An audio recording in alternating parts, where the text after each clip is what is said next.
Welcome. My name is Jill Jonathan, and I'm here with Red, Wine, and Blue. And we are a community of women who use digital media and friend-to-friend organizing to change the world one suburb at a time. So today we will be talking with Fred Guttenberg about grief and guns and maybe what we can do as Americans, because let's face it, we have a big problem here and we've got to keep talking about it and we've got to do something about it. So I think Joe has joined, my co-host. Yep. So hey, Joe, how's it going? It's good. It's a very strange thing to say that you're looking forward to a conversation, particularly with someone who's been through what and is going through what Fred has been through and is going through. But it's such an important conversation to have. We seem to have them a lot. I mean, just last night, there was a shooting in Orlando. I don't know. I think at least one person is dead, and I believe it's a child. There may be 3 fatalities, but we talk about this a lot, unfortunately. But we have to keep talking about it if we want to ever see any actual change. I know. My big thing is we can't go numb to it. And we can't pretend that this is normal because it is not normal. And I refuse to just keep going day by day. Well, I guess that's just what happens. I'm like, no, it doesn't need to happen. So that's why I'm really excited to talk to Fred, because he's so outspoken and so honest, and I'm just excited to hear what he has to say. So thank you, Fred, for joining us. We really appreciate it. And like Joe was saying, I mean, there's just like a shooting to talk about every day. And so let's just go there and let's talk about what happened yesterday in Florida. I'd love to know your thoughts. Well, and I heard the opening. It is 3 people. What is so unusual about this one is the second shooting happened because of the coverage of the earlier shooting. Okay. The reporter who got killed because they were covering an earlier shooting. That's what makes yesterday so unusual. The thing I would say about yesterday is this: we can't overlook what was also happening yesterday. And in Tallahassee, while the earlier shooting was going on, the DeSantis brigade was holding hearings on what they were calling it constitutional carry. They didn't get away with it. Then they went to calling it permitless carry. We called it out. Now they're calling it a school safety bill. But it is, in fact, permitless, untrained political carry. And last night, having a reporter get shot covering a shooting, I think really puts to the forefront why what they are trying to do is so deadly and dangerous. But you have this effort by red states to weaken in every which way gun laws that keep us safe. And in doing so, they're not doing anything to protect the Second Amendment. It has nothing with the Second Amendment. Whatever they do, it's not changing the life of legal, lawful gun owners, but it will affect those of us who want to live free from gun violence. And so we need to be clear that it wasn't just the shooting that happened yesterday. There was also an active effort in the state of Florida yesterday to make sure the next shooting is more likely. Right. And like you said, we've seen this in red state after red state. In Texas, where we were talking yesterday to Jess Piper from Missouri. They made sure in Missouri that children can carry guns. That's the kind of thing that they're focused on. Honestly, it doesn't make it. There's no common sense there. So what are they doing? So if anyone listening hasn't ever seen the Sacha Baron Cohen episode, This is America, where he created this fictitious kindergartens program. And the point of it was to arm kindergartners with guns to protect themselves from gun violence. You need to go watch it, because those who are still actively pushing this stuff on America were there saying that's a great idea. They were all for it. And so what are they doing? They're not doing what the American people want. I think I'm done asking what are they doing because it is actually very intentional. They're not they're not trying to do anything that we know is sensible.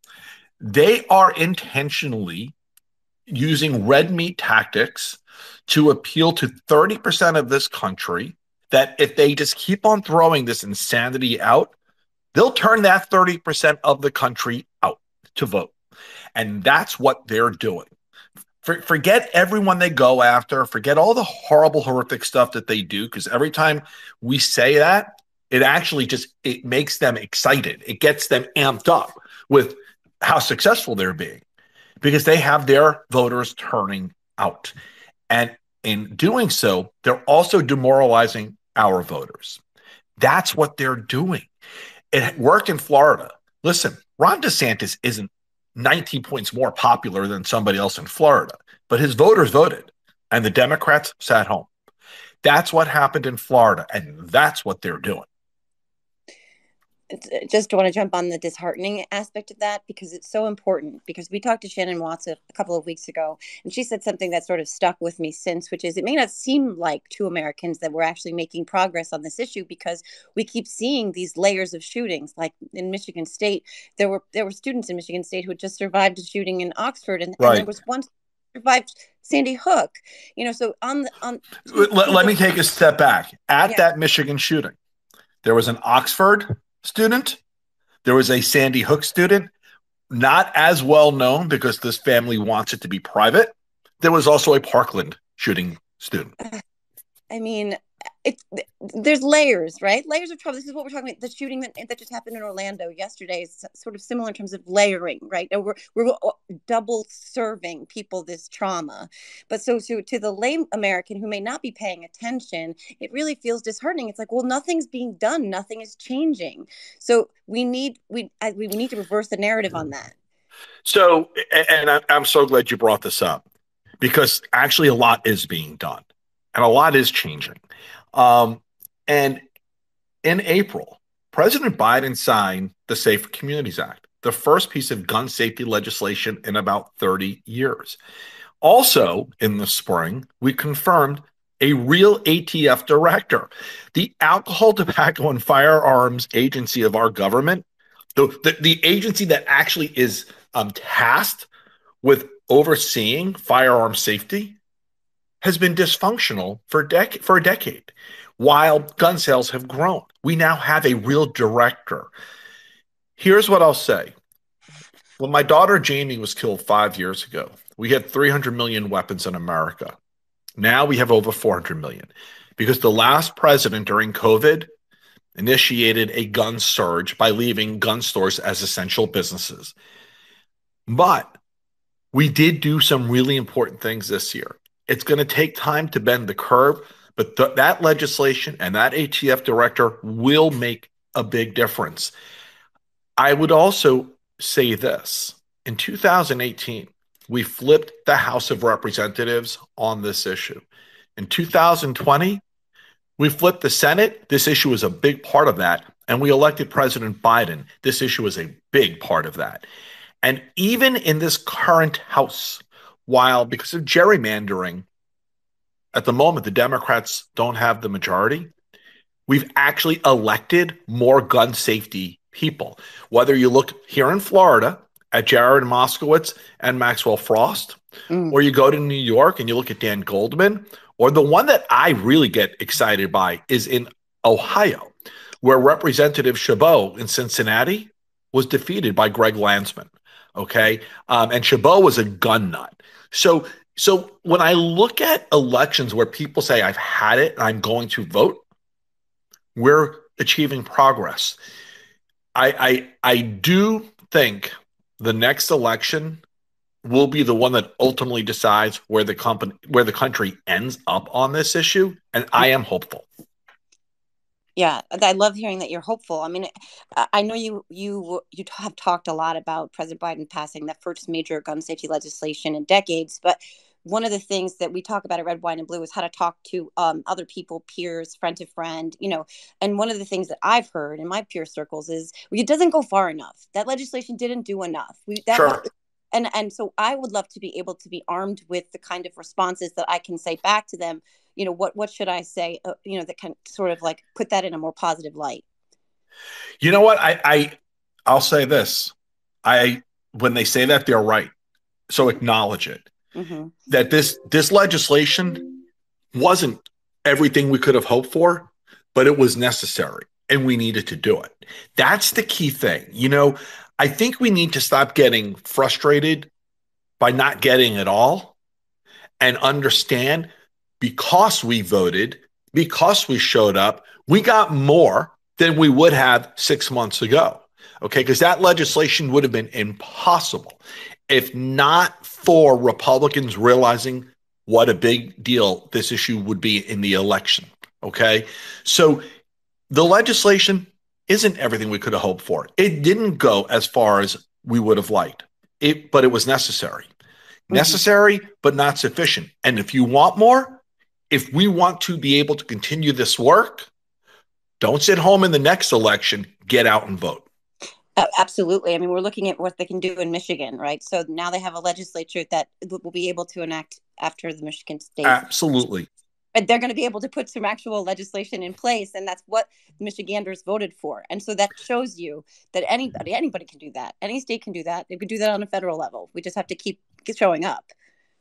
Listen, Michigan is going to be able to do some really great things. Pennsylvania is going to get to do more really important things.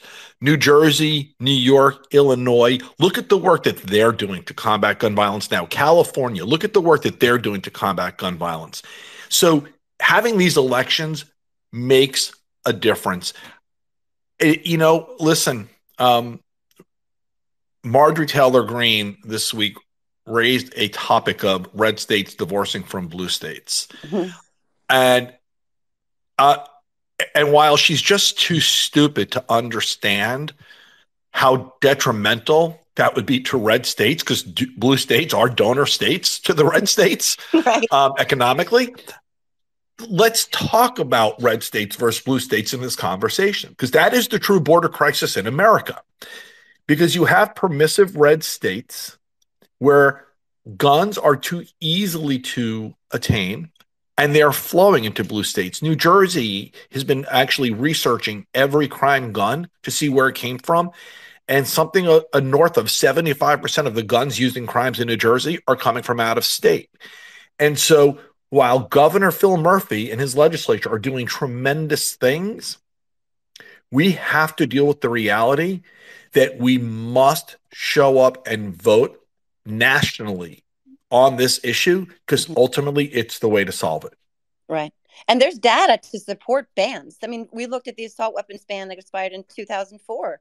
And I believe I read that there was a 70% lower chance of dying or risk of dying in a mass shooting during that ban. So there's data to support these bans work. I mean, that ban, I believe you probably know better than me, but at least banned the AR-15, which obviously was used in Parkland, Vegas, Sandy Hook, Trio. Correct.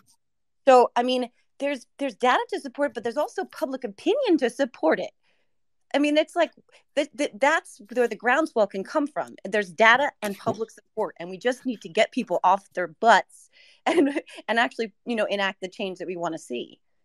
So 80+% of Americans, that's Republicans and Democrats, gun owners and non-gun owners, want to do something about gun violence. That's a fact. That's data. So the question then becomes, why is it so hard? Because you have in the Senate 49 people right now who are just going to be a no. Even though the majority of people want it, they're going to stand with the minority. So it's not an issue of how do we convince them that they should care about this. It's an issue of how we're going to defeat them, to be candid, because they're not going to change their position. And in the House, we have to deal with reality of gerrymandered maps. I am hopeful that the loony bin that is showing themselves really quickly to be who they are will make it likely that we won't see a Republican-led House for a good long time again. But we have to live with them for 2 years. But the issue is not how do we convince Americans? How do we convince the majority of people? Because they're convinced. The issue is How do we fire those who refuse to reflect the will of the majority? Right. And it's so interesting that you said that I call them lots of unflattering names, but the Chaos Conference or the Chaos Caucus, and what they're doing, and again, in revealing themselves, just unfortunately what we anticipated, but had to brace ourselves for anyway. So on that topic, this week or late last week, Congressman Moore of Alabama, you retweeted me on this one, introduced Yes. legislation. This is just their performative, sick, twisted, I could go off legislation to make the AR-15 the national gun of America. And you tweeted it and you commented as well with a video. And I don't know if you want to talk about it. I watched it. I'm still completely shook by it. I could just start sobbing right now talking about it, but I just wanted to get your input on that. I shared video captured on a cell phone in one of the classrooms during the Parkland shooting. It picks up all the sound, all the fury, all the trauma, the screams, the bullets, gets all of it. And I did it because this representative thinks, this is like a really, I guess, a thing to do to own the libs. Maybe that's, his thought on it. And yet, if he were to see me in the halls of Congress, he would be like a Marjorie Heller Green and turn around and run the other way, because they're all frauds and they're weak. They like to make these political red meat moments, but their red meat moments lead to people getting killed. And I'm just not going to have any of it. The AR-15 is a national gun. He's basically saying he wants to make it the most recognized gun for those who plan to commit gun violence, for those who plan to shoot up a school. That's what he's saying.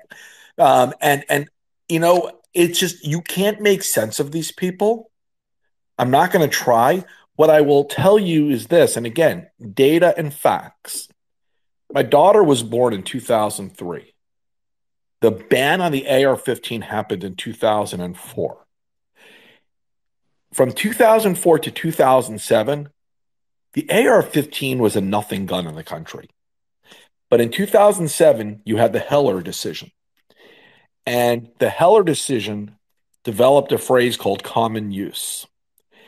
And that common use language was basically used to protect guns in America, saying, in essence, if a gun is in common use, we can't ban it or remove it. So the industry, after 2007, went on a manufacturing and marketing blitz for the AR-15. Every year, they started building more and more and more of them. And up until then, the AR-15 was really what they said it was, which was for hunting and sport. That's basically what people had it for, although I'm not really sure what kind of a hunting gun it was. It liquefies the thing. Yeah. But it wasn't, there weren't a lot of them sold. But then the industry went on this manufacturing and marketing blitz. And in order to sell all the guns they were manufacturing, they started marketing them to children. They started marketing the military aspect of it as a cool thing. They started telling men, if you want your man card, you need to own one of these. And they spent years and years doing that. And to the point where they now call it the most common rifle in America, to the point where this lunatic in Alabama wants to call it the national gun. But that was all because of a business decision from a bunch of manufacturers following the Heller decision. We can't let them get away with it.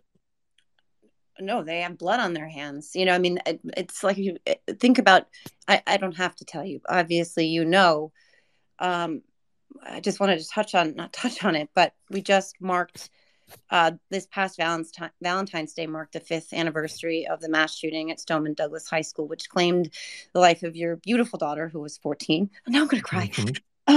Jamie. And so it was an AR-15 that was used in that shooting.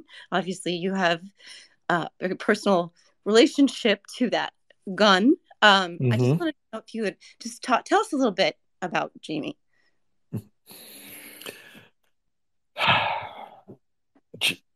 Jamie was the energy in the room. If you knew Jamie or around Jamie, you were either laughing because of Jamie or yelling because of Jamie, but you were always reacting to Jamie. She was just that kind of a person. She was tough. She was fierce. She was a beautiful competitive dancer. But what I'm most proud of is her commitment to to other kids who weren't necessarily like Jamie, kids of all abilities. And she volunteered her time for kids with different capabilities every week, even though she had schoolwork and she danced nonstop. Her free time, she was volunteering for kids of differing abilities. And Jamie also despised bullies, really despised bullies, and would put herself between a bully and somebody being bullied to make them stop. To the point where her dad got nervous for her own physical um, health because, my daughter was a petite little thing. And in fact, I'll never forget when she was in sixth grade, she went to it was the sixth grade, went to middle school. It's her first year. And she came home telling us about a bully who was bullying somebody and how she made the bully stop. And then she started to describe the size of the bully to me. And I said, you can't do that anymore. Get an adult. And she just looked at me. She goes, Dad, you underestimate me because of my size. But that's who my daughter was. And so I pushed her to see how tough she was, and she pushed me back. And I pushed her again, and she pushed me back again. And the third time when I pushed her, I got what became known in my house as the kangaroo kick. Because she had fast, fierce dancer's legs, and I didn't see it coming. And when I got myself together, I just put my hand on her shoulder and I said, if anybody ever pushes you around again, you do that. And that was it. She ended it. My daughter was fierce. I just, the world lost the toughest human being with the biggest heart that would have done amazing things. Thank you so much for sharing that. And I can only imagine that that's what your inspiration. And I know I've heard you say a lot before, you have to keep moving forward. So can you just tell us how you move forward? I know you have some great initiatives going on, and I just would love to hear about them, especially the new one with the dogs. Dogs, listen. So let's talk about dogs. Because that's part of how I move forward. In fact, I'm sitting here in my office right now, and my two dogs are just lying down on the floor next to me. When Jamie was killed, my older dog at the time was 5. She's 9 now. And my other dog at the time was 4 months. He's 5 now. And the very last picture I took of Jamie was the day before she was killed, holding the 4-month-old puppy. I tell people all the time those dogs saved my family. Having them in this house, having them by our side, having the puppy to raise, those dogs saved my family. And they are a big part of us going forward. And so during the criminal trial this summer, my wife, one day when we were driving home in the early part, days of the trial, said to me, I want to do something different with our foundation. She's like, we were always giving away money to other foundations. She goes, we should keep doing that. But she goes, I want us to do something that is specific to the way Jamie would have lived her life that Jamie would have wanted. So I said, tell me what you want to do. And so we started brainstorming, and she just goes, it has to be with dogs. Because Jamie was obsessed with her dogs. And I said, I love it. And by the time we got home that afternoon, we had this idea that we wanted to do for other families affected by gun violence what our dog did for us. And that was the birth of Paws of Love, where we now are giving dogs to families affected by gun violence. We're calling them companion dogs. They're not trained, certified, emotional support dogs, but we have a breeder that we're partnering with. As we grow, we'll start working with rescues and humane societies as well. But for now, we're working with this breeder, and we're not just providing the puppy, we're providing the entire first year. The food, the grooming, the training, the crate, the toys, the health insurance, the vet visits, everything for the first year. It's amazing. That's amazing. I mean, I've had a dog my entire life, and I went through a really difficult time with grief in 2020. I lost my brother, and then I lost my 12-year-old lab, Otis, in the same few months later. And everyone said, don't get a new dog right away. Don't do it, whatever. And then I'd already had a puppy that I'd picked out with the kids in line. And just so happened that Ruby came to us the day after we lost Otis. And I when you said that, saved your family, it really resonated with me, because like dogs really are they have that power. So I just love that you're doing this, and it's such a beautiful way to honor Jamie. I just thank you for doing that. And I'm sorry about the loss of your brother and your dog. Thank you. Yeah, I mean, I can't. I feel like selfish even mentioning my own grief when I'm talking to you. But no, but listen. So just as an aside, which gets to how I got the second dog, because my wife and kids were always asking for a second dog, and I was the one in the house that always said, "No, we have a perfect dog. What do we need a second one for?" But 4 months before Jamie was killed, my brother died of cancer related to his service in 9/11. My brother ran the triage for the World Trade Center. And after coming home from his funeral, which was 2 weeks before my wife's birthday, which is at the end of October, we're sitting around our dinner table, and the kids and I asked my wife, Jen, what she wanted for her birthday. And she said, honestly, the only thing I really want is another dog. And I was like, seriously, we're going to go there again? But then the kids started jumping in. Come on, can't we? And I said to myself, we've just been through hell with the loss of my brother. What the heck? So I said, you know what? Let's get another dog. And before you knew it, they were all at the computer researching for another golden doodle. And that ended up being the puppy that we had when Jamie was killed. Wow. I'm sorry about your brother too. Thank you. I know. Yeah. And Fred, I think you wrote a book, Find the Helpers. Yeah. I think you mentioned your brother in that too. And I just have to say, I'm a huge Mr. Rogers fan. Watched him when I was a kid too. So can you just tell us a little bit about that book? And then I know you have a new book coming out as well that I would love to hear more about. So when we were planning Jamie's funeral, the funeral director handed me a journal and said, have you ever journaled before? And I said, I really haven't. And he goes, well, please take this and promise me you'll start.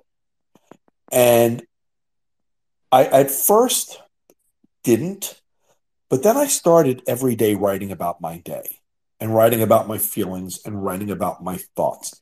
And writing very quickly became therapeutic for me. And in April of 2018, I said to my wife, I want to write a book to tell our story of being a part of two American tragedies, one related to foreign terrorism with 9/11, the other domestic terrorism with gun violence. And I want to tell our story. That was the original intention of the book that I wrote. However, I shared it with someone who I trust implicitly, who read the book that I wrote, and he said, "We already know your story." He goes, "This book," he goes, "this isn't done." And I'm like, What do you mean?" He goes, "There's something else in this, and you got to go back." He goes, "Every place in this book, you keep talking about other people." And so I went back and started rewriting the book. And there's in the very early pages of the book, I actually am talking about 9/11 and a lady who went up to where the triage was finally set up later that day and said to all the first responders, "I'm sure you have a loved one that you'd like to connect with. Give me a name and a phone number, and I will call them for you." And that lady called my parents at around 4 or 5 o'clock that afternoon. Up until that lady called, we hadn't heard from my brother, but we knew where he was, and we assumed he was gone. And that lady was a helper to my family that day. And when I started writing about this lady and kind of telling more of her, what she meant to us, the notion of Find the Helpers was born. Because I started to realize everywhere in this book that no matter what I have done in my life, whether it's personal or professional, working for someone or running my own business or, getting through the grief of my brother or then of my daughter, I've never done anything alone. I've always been, fortunate, to have all these amazing helpers in my life. And I found the Mr. Rogers quote where he says, "My mother used to always say to me, whenever there's terrible things happening, whenever there's tragedy, as long as there are policemen, firemen, doctors, helpers, I have hope." And that quote really formed the foundation of how I did go forward.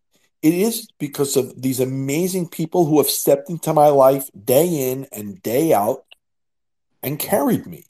And so I wrote Find the Helpers. My hope is that whoever reads it focuses more on the helpers in their life or how they could be a helper than they do on my tragedy, because that is ultimately what the book intends, because we all have it.